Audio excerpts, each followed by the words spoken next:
Ilse, and I know a lot of you. Some of you I don't really know.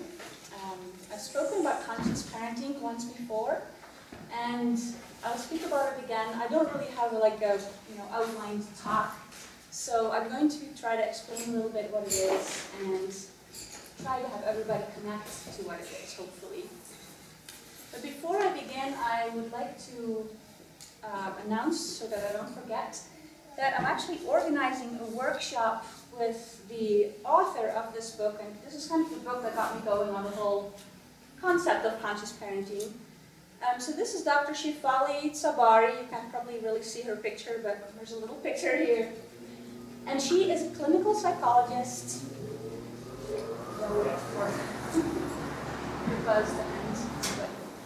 Yeah, so Dr. Tsabari is a clinical psychologist, a PhD psychologist who is doing psychotherapy with families, so adults and their children. And she noticed that when adults come into her practice with their kids and they tell her, my kid is acting up, he's so aggressive, or she will start to cut herself, or, serious stuff, that's why they go to clinical psychologists. But she noticed that she can't treat the child without including the parent in that as well. So she will then, involve the parents and invite the parents to really look at what it is that comes up for the parents when the children act in such ways. What comes up for them? What is triggered for the parents? So she's really looking at these kind of intergenerational patterns that, in a way, are self-perpetuating, because, then when the kids suffer, they then are likely to, in some way, transfer that to their kids. And I don't want to say, before I go on with that, I want to make really clear that it's not true that abused kids will start to abuse their kids. It's not automatically true. This can happen, but it's not, I want to make that clear, that that's not what all people do that have had a rough time. In any case, she really, in this book, wonderfully describes ways that we can become more conscious as parents, more, really looking at ourselves whenever we are reacting to our kids. Is it because this is what our child needs in this moment, or is it because it's something that's triggered from our own past that we're kind of just throwing out there and reacting to? So yeah, I'm excited that she's going to come to Salt Lake on Saturday, January 12th. She's coming to the McGillis School, actually. We booked the McGillis School. And I'm hoping that a lot of people will come to that, because I'm really curious to have her here and get her to actually show us the ways that she's been working with these concepts, and can help us, whether we're parents or maybe working with parents or wanting to become parents, really how she will do that. So yeah, that's January 12th at the McGillis School.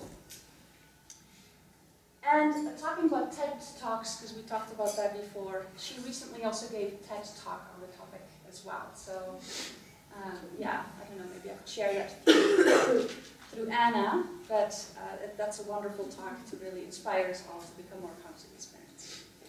So before I go on, I would like to read a kind of inspirational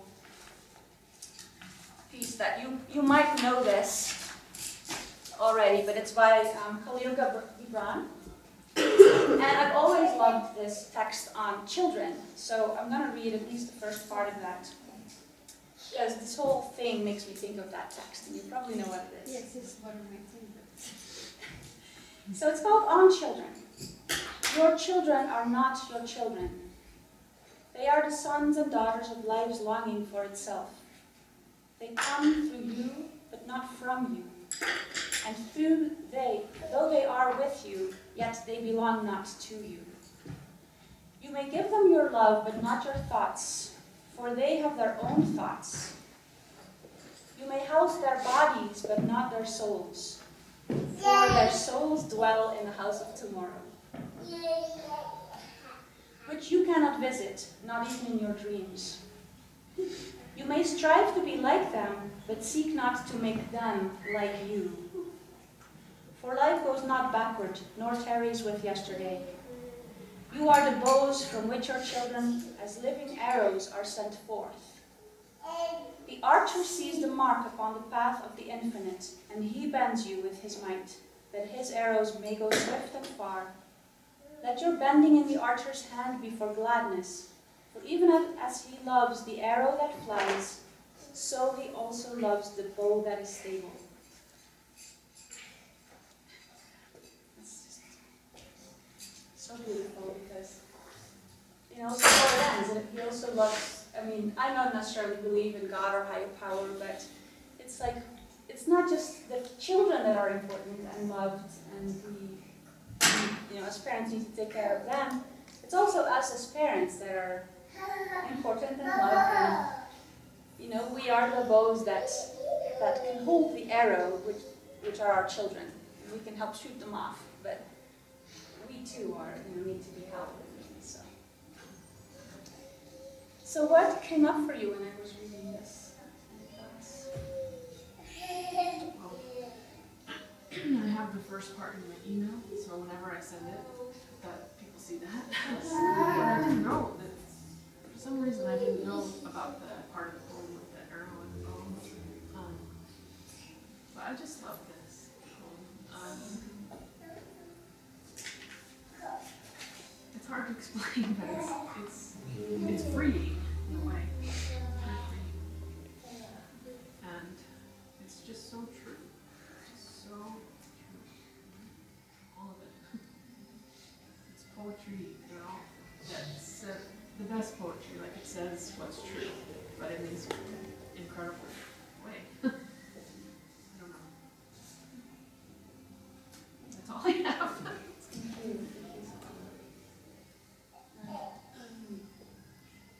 I read that many years ago, before you were even born. And it was very powerful to me. And I'm not a parent, but I think it's just a great reminder in general. And also when I look at my life, the conflicts with as a parent, it really kind of helped me a little bit.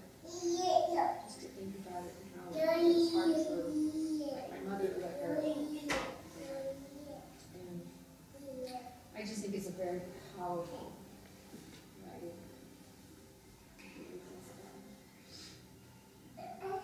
I would agree with that. You know, so often, you know, I see my mom, you know, quite frequently throughout the week, and so often she wants me, I think, to be, you know, like she is, and we really can't because we're so individual, you know, we're so unique from everybody else, but yet there's a lot of similarities.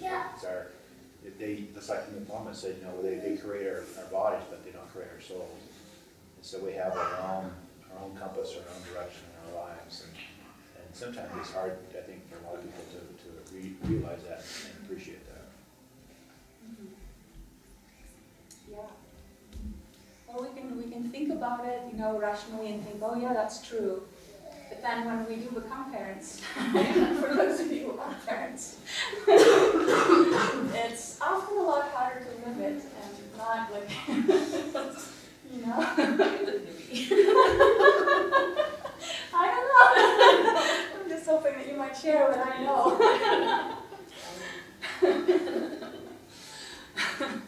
I think as father of older children, meaning still children, but old,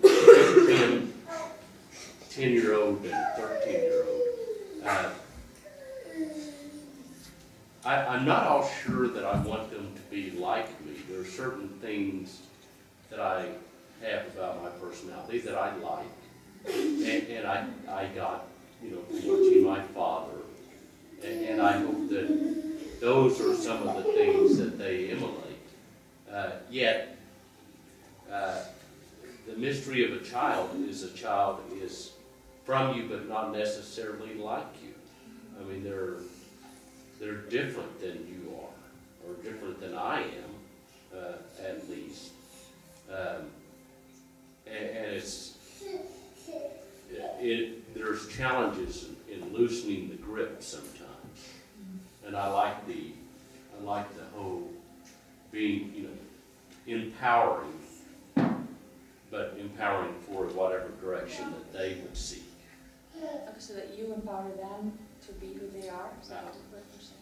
Yeah, Yeah. I like that. I think it's really interesting, the analogy of the bow and the arrow, and the arrow gets its, the strength to go forward by the oppositional pull in the other direction.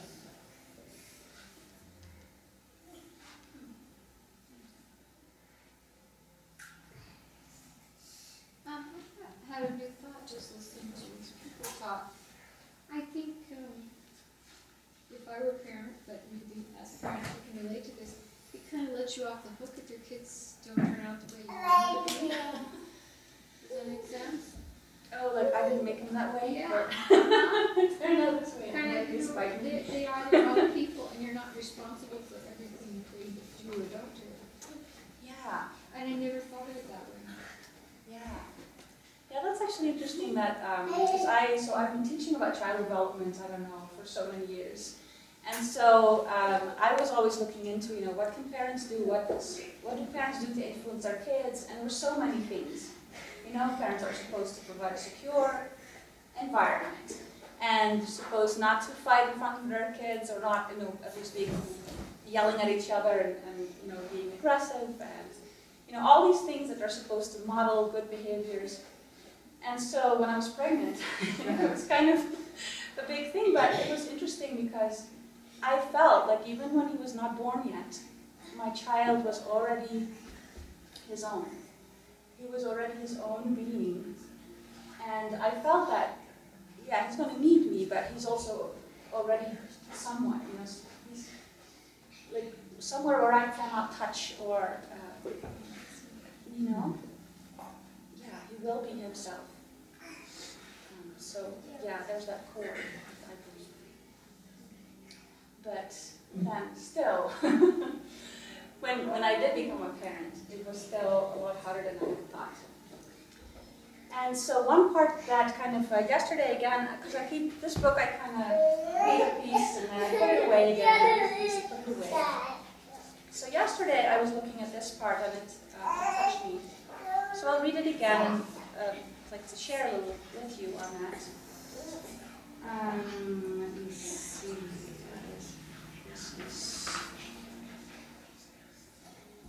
So this is about emotions and our own emotions and our children's emotions. And so one thing that she recommends, in this practice, because conscious parenting, I would say it's not something you just go out and do, like, okay, now I'm going to be a conscious parent. It's a practice. You have to keep practicing it. And so here she's talking about our own emotions and how our children's emotions can overwhelm us. And then we kind of feel all frazzled and needing to do something with them. That's what we feel. We feel like we need to do something, like get rid of these emotions or solve them or whatever. But she says, no, we need to just be with these emotions. And she's saying feeling our emotions without reacting to them can be terrifying. To sit with our emotions means we have to be in solitude, which is unbearable for many of us. And by the way, really hard if you have a child, to find enough time and space to be alone with your emotions. We are too used to having a thought and being triggered by it, experiencing an emotion and reacting to it. For instance, if we feel anxious, we eat or self-medicate in some way. If we feel angry, we experience an urge to vent or even explode at someone. Sitting and watching our thoughts and feelings in stillness may seem pointless to us, but it's by doing precisely this that the core lessons of consciousness are learned. By silently witnessing our thoughts and feelings, we learn to accept them as they are, allowing them to rise and fall within us without resisting them or reacting to them. So,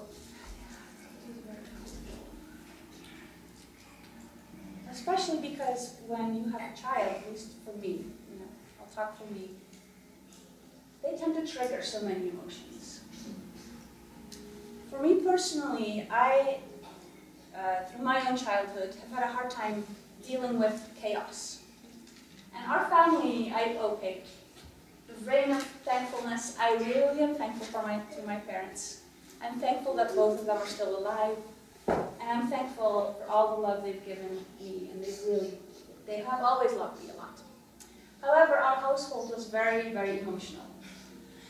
And my parents, they were very stressed. They did their best, but they were, in my experience, in my memory, they were always fighting. And they probably weren't, you know, but there's always like something in the air that could explode like that. Like my dad couldn't find something, and he'd be like, where is this, you know, or some juice would spill on the table, and like, why is the juice spilling, you know? And these kind of little situations which happen when you have a child, you know, that kind of thing happens. I don't know how often during the day. So every time that happens, I'm still like jumping, like, oh my goodness, I need to keep it all under control. Because that was my strategy as a child, you know. Keep it all under control. Don't let your own emotions come up. Keep your sister still, your brother, and keep it still. And I have known about this before I had a child. And I mean, you know, what you do? I practiced Zen.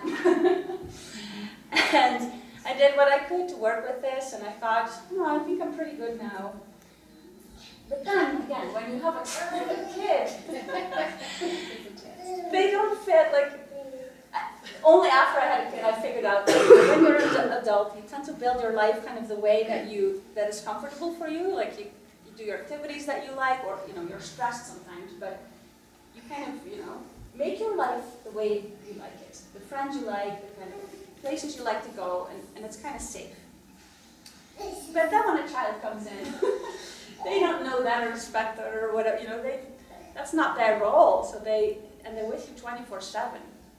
So then they can't sleep and, you know, wake you up and you're already super tired, or they come and, yeah, they do knock things over and make messes, and that's part of being a kid.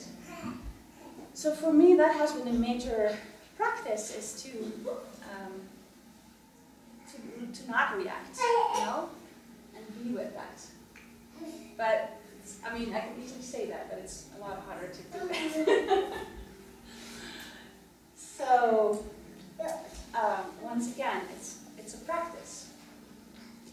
And so, yeah, just the other day, I tried to explain to one of my friends what this approach really is, conscious parenting. So I said, well, conscious parenting, it really is being with your feelings, noticing when someone triggers something out of your past versus being present in the here and now and really being with your child, or with anyone for that matter. And my friend laughed out loud. She's like, well, we figured that out. The world would be a perfect place, you know? And so it's true. It's not a magic bullet or something that will change the right way. But I think it's a practice. It's part of the larger practice of mindfulness. So. Just one thing that comes to mind when you're talking and when you read those things is a really important concept, I think, for us to impart to our kids, is the idea of not being perfect, of us not being perfect, them not being perfect, and knowing that as much as we try to not react, to be present, there are times when it won't work, and that that's okay, as long as we realize that wasn't right, or that we want to try to do it better, whatever it is. But just, you know, I think that's so important, because for me, and I think a lot of people, parents were like perfection. They acted like, I'm a parent, I know it all, I'm teaching, you know what I mean? There was just kind of that thought. And so I think to be able to be human, show our kids that we're human, and that you will make mistakes, and sometimes it won't be perfect, and that's okay. That's part of the process. Yeah. Thank you. It makes me think of, I can't remember if it was Dental or another teacher in our Zen Center who would have this phrase. It was from some book, I think. I'm not okay, you're not okay, but that's okay. And yeah, exactly. show that we're not perfect, then it's okay for them to not be perfect. But that's what we are, just trying our best.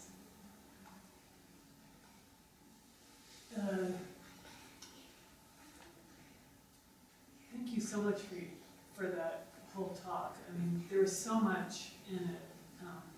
One thing specific that you said that just strikes me as so profound that I'd never thought of before. That I think it's just one thing, to chew on, is the idea of, I always thought, if you have an emotion, you're supposed to act on it. That's the reason why you have it. But then, what you just presented, have an emotion and then just sit and be with it. Because all about emotion is about, how to react to it instead of just looking at it. So it's almost like the practice, a good practice could be to, that your emotions are your children too. To, like these physical children that you have, you don't want to, they're the arrow, you want to let them go, but when you have the emotion, to do the opposite, to just sit and be with it and, contain it, but, to really sit in a dark room alone and look at it and parent your own emotional experience too. I think that's, I don't know, for me, huge. I've never even thought of doing that before. Instead, if I'm angry, then I've got to spray that on everyone, or if I'm happy, I have to spray that on everyone too, instead of just really sitting with it. So thank you.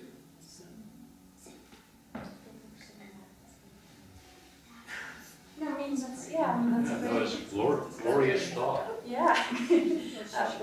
What Anna was saying is interesting. Sometimes, there's a lot of thought energy that you get from one another, especially people that you're with quite a lot, 24/7. You can feel almost their energy coming from a disapproval or maybe even a certain type of energy that is, as you want to go in your own direction, you can almost feel that energy opposing you.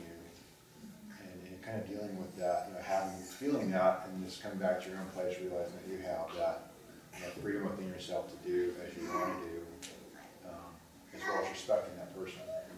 Respecting that, so it comes back to your own energy and sitting with that. And I think thinking about this things that come up. But I feel that a lot, different energies from people that I'm with, quite a lot. You can almost read their mind, like a mind reading 101.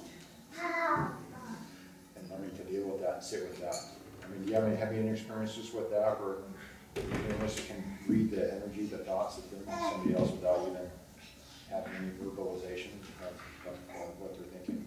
Oh yeah, and I think that happens a lot, that even we might not always be aware of that either, certain emotions hang in the air, so to speak. And that's a major area that I've been interested in my research and teaching, is that a lot of that is transmitted through nonverbal signals that you can't necessarily put a finger on, or you can if you're trained in it. but it still affects you, and so for that too, I think sitting with it and noticing that's not mine, or once again letting it move through. And emotion actually comes from that, emovere, moving. It's supposed to move through you and then be gone, but that's easier said than done. Oftentimes it moves into you and then it kind of sits there. Even when you act on it, it's still sitting there. It doesn't hold on to the thoughts or hold on to the emotions. So yes, that's why it moves through us. Also, just as we're talking, I see transcending the conscious parent, maybe just being conscious people, because as a parent and a child, you have an emotional relationship, or maybe a husband or wife, but even friends or whatever. So it's the old adage, you hurt the ones you love, because you let go easier and that sort of thing. Yeah. So I was thinking that it's really good to think about being conscious and think about maybe with someone unemotional and try to transfer that to the emotional part. One example I could say, I'm a stepfather and he's not been well, and so when I've gone, I have to be a little more patient or this or that. And so, and I'm not really emotionally close to him in one sense, but what I've done when I started, starting to deal with these issues, is I just pretended he was one of my hospice clients, and it really helped me because I could just be more patient, sit back. I could say kind of same kinds of things, and it just helped me tremendously. Huh. That's a great trick. That's right. I have different relationships. It helps me. Yeah. Thank you for sharing that. I don't know, did you have more you wanted to say, or is No. it okay? I really appreciate your talk. So with my son, he just turned 10 yesterday. Oh. And I feel like I've done really well at parenting him different than I was parented. In the fact that he has a voice, he gets heard, validate his emotions, but the hard part for me